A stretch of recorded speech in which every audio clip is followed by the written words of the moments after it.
तो हेलो भाइयों, जय हिंद, वंदे मातरम। कैसे हैं आप सभी लोग? आई होप सभी लोग अच्छे होंगे। जितने भी हमारे भाई इंडियन नेवी, एसएसआर और एमआर में फॉर्म अप्लाई कर चुके हैं, अब उनको सिलेक्शन लेना है, तो ये वीडियो उनके लिए है जो कि एसएसआर और एमआर का फॉर्म अप्लाई कर चुके हैं। अब उनको पूरी रणनीति समझनी है कि कैसे तैयारी करनी है और अब कैसे आपके पास जो टाइम बचा हुआ है उसे यूटिलाइज करके आपको कैसे बेस्ट करना है। अब क्योंकि बहुत लोग बहुत दिन से तैयारी कर रहे हैं, but at the last moment आपको कैसे तैयारी करनी है, तो ये भाई इसी वीडियो में सारी चीज़ें बताएगा।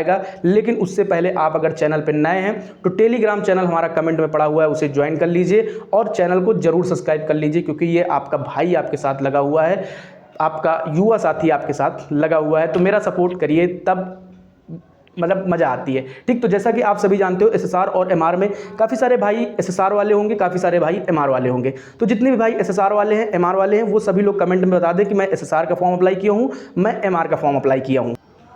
तो अब एमआर में जितने भी भाई फॉर्म अप्लाई किए हैं, तो मैं सबसे पहले एमआर वाले भाइयों की बात करता हूं। देखो भाई, आपका 50 नंबर का पेपर होता है, आपकी कट ऑफ जो रहती है वो अच्छी खासी होती है। अच्छी खासी का मतलब कि यूपी, बिहार, राजस्थान, हरियाणा, पंजाब। ठीक, मैं इनको बता रहा हूं। और जहां जहां आप लोग देख लीजिए, कहीं कहीं कट ऑफ 5 नंबर चली जाती है, कहीं कहीं 3 नंबर, 2 नंबर, 1 नंबर। भाई ऐसा सपोज ऐसा जाता नहीं, बट मैं एक अनुमान बता रहा हूँ। जैसे कि एमआर वाले भाई हो गए, बट एसएसआर वाले जितने भी भाई होते हैं उनको क्या होता है, पहले मैं एमआर वाले भाइयों को एक्सप्लेन करता हूँ। देखो, एमआर वाले जितने भी भाई हैं उनको क्या करना है अब कि 50 नंबर का पेपर होता है, तो उनको प्रीवियस ईयर क्वेश्चन देखने हैं कि प्रीवियस ईयर क्वेश्चन कैसे था।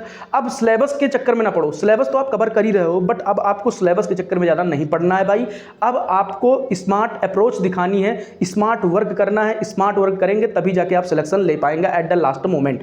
अब आपको कैसे क्या करना है, देखो भाई, जैसे कि आपने साइंस पढ़ा, साइंस के आपने मॉक लगाया या फिर कहीं पर प्रैक्टिस किया, तो आप उसमें देखिए कि गलतियां हमारी कहाँ कहाँ हो रही, किस चैप्टर में हमें कमी है, तो उस चैप्टर को आप पढ़िए उठा के। उसके बाद जो प्रीवियस ईयर क्वेश्चन आए हुए हैं, उन प्रीवियस ईयर क्वेश्चनों को आप देखिए। और प्रीवियस ईयर क्वेश्चन जो जिसका भी आप कोर्स ले रखे हो, फाइनली आप उनसे भी पढ़ते रहो। ऐसा नहीं है कि उनसे ना पढ़ो, आप उनसे पढ़ रहे हो, पढ़ते रहो, बट आपको एमआर में जाना है तो आपको प्रीवियस ईयर क्वेश्चन लगा के जाओ। मैथ में प्रीवियस ईयर क्वेश्चन देखो किस लेवल का क्वेश्चन आया था, आज से 2 साल पहले कौन सा क्वेश्चन आया था, अब कैसा क्वेश्चन आएगा, तो उस चैप्टर को आप पकड़ो, ना कि पूरा सिलेबस कवर करने के चक्कर में पढ़ो। इसे कहते हैं स्मार्ट अप्रोच, इसे कहते हैं स्मार्ट वर्क। अगर आप स्मार्ट वर्क करते हो तो फाइनली सिलेक्शन ले लोगे, बट अगर आप जैसे कि 12th में करते हो, 9th में करते हो कि रट्टाफिकेशन करते हो, तो उस तरह एग्जाम नहीं निकलेगा भाई। ये चीज़ हकीकत है। ठीक, अब एमआर में आपको कितने नंबर लाने हैं? एमआर में काफ़ी सारे भाई कह रहे हैं कि 30 नंबर लाइए, 35 नंबर लाइए स्टेज फर्स्ट में, कैसे क्या कितने नंबर लाएं। तो मैं कहना चाहता हूं कि एमआर में आपको ज़्यादा नंबर के चक्कर में नहीं पढ़ना। आप किसी एक चैप्टर को एक टॉपिक को पकड़ लो, किसी एक सब्जेक्ट को पढ़ लो। जैसे आपकी मैथ मजबूत है तो मैथ के ऊपर अच्छा काम कर लो, साइंस मजबूत है तो साइंस के ऊपर अच्छा काम कर लो, जनरल अवेयरनेस में आपको प्रॉब्लम है, जनरल अवेयरनेस बस इतना पढ़ लो कि ठीक ठाक नंबर आ जाए, मतलब कि 2, 4, 5 नंबर ले आओ आराम से, कोई दिक्कत नहीं।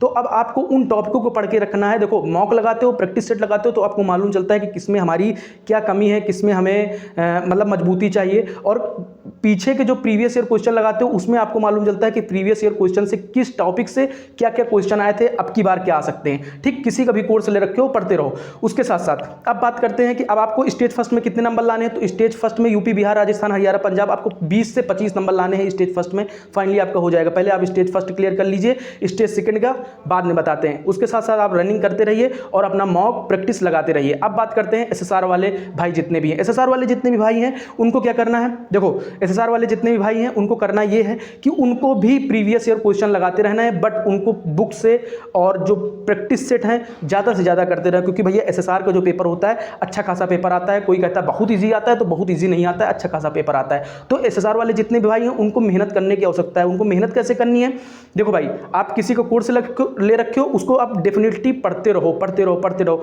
बट अब आपको स्मार्ट वर्क आप लोगों को भी दिखाना है। आपको प्रैक्टिस सेट, ये मान के चलिए दिन में आप लोगों को 2 से 3 प्रैक्टिस सेट देने हैं, मॉक देने हैं भैया, तब जाके सिलेक्शन हो पाएगा, तब जाके आपको इतने कम टाइम में सिलेक्शन ले पाओगे। अब इंग्लिश में अगर आपके अच्छे नंबर हैं, इंग्लिश में आप मजबूत हो तो इंग्लिश पे अच्छा वर्क कर दो, मैथ में आप मजबूत हो तो मैथ में अच्छा वर्क कर दो, जनरल अवेयरनेस में आपको अच्छी खासी आती है तो जनरल अवेयरनेस में आप मेहनत कर दो। मतलब कि आप स्टेज फर्स्ट का पेपर क्लियर कर ले जाओ। ठीक, स्टेज फर्स्ट में आपको कितने नंबर लाने, यूपी, बिहार, राजस्थान, हरियाणा, पंजाब, और देखो आपको कितने नंबर लाने, आपको कम से कम 30 नंबर लेकर ही आने हैं। 30 नंबर, 25 से 30 नंबर लेकर आने हैं। फाइनली स्टेज फर्स्ट फर्स्ट का पेपर क्लियर कर ले जाओगे। अब कोई कहता है भाई कि बिल्कुल ना पढ़ो, पेपर क्लियर हो जाएगा स्टेज फर्स्ट। अरे भाई स्टेज फर्स्ट पेपर क्लियर कर लोगे, स्टेज सेकंड में क्या लिखोगे जाके, स्टेज सेकंड में क्या करोगे जाके, ऑफलाइन पेपर होता है, उसके साथ साथ उसमें नेगेटिव मार्किंग नहीं होती, बस उसमें आप लोग क्या करोगे जाके।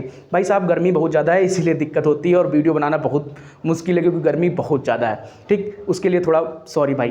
देखो अब SSR वाले जितने भी भाई हैं उनको क्या करना है, उनको बेस्ट बुक पकड़िए, बेस्ट चैप्टर पकड़िए। बेस्ट चैप्टर का मतलब ये हुआ कि आप भी प्रीवियस ईयर देखिए, पिछले साल के क्वेश्चन देखिए कि कैसे क्वेश्चन आए थे मैथ में, कैसे क्वेश्चन डिफरेंस कंटिन्यूटी से आए थे, तो ये सारी चीज़ें आपको देखनी है। इंग्लिश में कैसे आए थे तो उस पर आप अपना अच्छा वर्क करिए, ना कि आप पूरा सिलेबस पकड़ने के चक्कर में रखिएगा अब मुझे सिलेबस कवर करना है। अगर भाई इस चक्कर में पढ़ोगे तो पेपर नहीं निकलने वाला है, ठीक।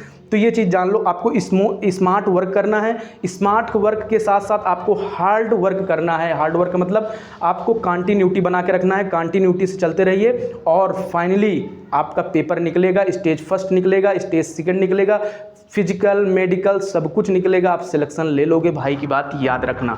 बस आप लोग अच्छे से रेगुलरिटी बना के रखो, आपको फिजिक्स में अच्छा काम करते रहो, मैथ में अच्छा काम करते रहो, इंग्लिश में आप अच्छा काम करते रहो, फाइनली आपका पेपर निकल जाएगा। अब आप उस चैप्टर पे मत फोकस करिए जो चैप्टर आपको लगता है कि मुझे नहीं आने वाला है, इस चैप्टर से 2 से 3 नंबर आए हुए हैं या फिर जैसे भी जो भी प्रॉब्लम रही हो, तो आपको उस चैप्टरों से ज़्यादा प्रॉब्लम नहीं होनी चाहिए। आज मैं शाम को लाइव आता हूँ और आज आपको सारे इंपॉर्टेंट टॉपिक्स, इंपॉर्टेंट चैप्टर्स बता दूंगा SSR और MR वाले भाइयों के लिए, ठीक ना। जैसा मैंने अभी वीडियो में बताया कि अब आपको क्या करना है, आपको स्मार्ट वर्क करना है, कैसे करना है मैंने बता दिया है, वही काम अब आपको करना है और उसी काम को करके आप फाइनली सिलेक्शन ले पाओगे, वरना सिलेक्शन से चूक जाओगे भाई। तो ये चीज़ मैं कह रहा हूँ, कोई नहीं कहता भाई, कोई नहीं बताता ये सारी चीज़ें। अगर आपने वीडियो अंत तक देखा होगा तो मेरी सारी बातों से आप सहमत हो चुके होंगे, तो कमेंट में करके बता दीजिएगा भाई और चैनल जरूर सब्सक्राइब कर लो। जय हिंद, वंदे मातरम। गर्मी बहुत ज़्यादा है भाई।